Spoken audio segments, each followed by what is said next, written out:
Samantala, kanya-kanyang sugod naman ang mga ralista para iparating ang kanilang mga hinaing at pagtutol sa APEC Summit. Narito report ni John Consulta.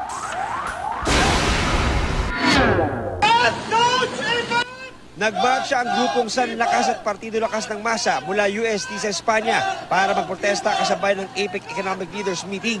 Pero pagdating pa lang sa baba ng Quiapo Bridge, hinarang na agad sila ng mga tauhan ng PNP Civil Disturbance Management Unit. Sa unay, sinubukan ng mga ralista na makipagnegosasyon sa mga pulis.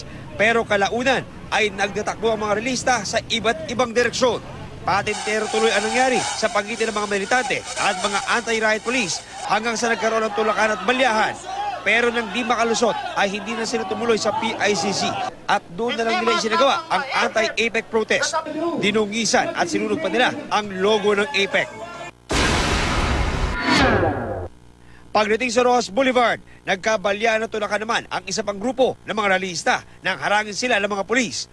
Kung todo costume pa ang mga ralista na nakasuot ng Pilipiniana habang bit-bit ang kanilang mga placard. Target din sana nilang makarating ng PICC complex. Pero bago pa man nila marating ang flyover, hinarang na sila ng mga pulis. Ang ilan sa kanila nagpumilit na makadaan pero hindi sila umubra. Panawagan ng mga ralista, huwag na sumali ang Pilipinas sa APEC na lalo lamang daw nagpapahirap sa buhay ng mga Pilipino. Sa Makati naman, nagkaroon ng komosyon sa bahagi ng Amorsolo Street kaninang umaga nang maharang ng mga pulis ang ilang ralista.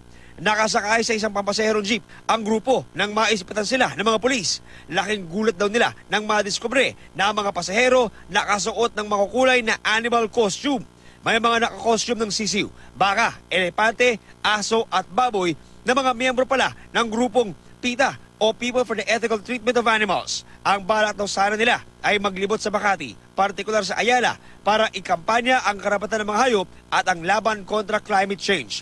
Gusto rin daw nilang kunin ang atensyon ng APEC Economic Leaders. Hindi inaresto ng mga pulis ang mga taga-PETA.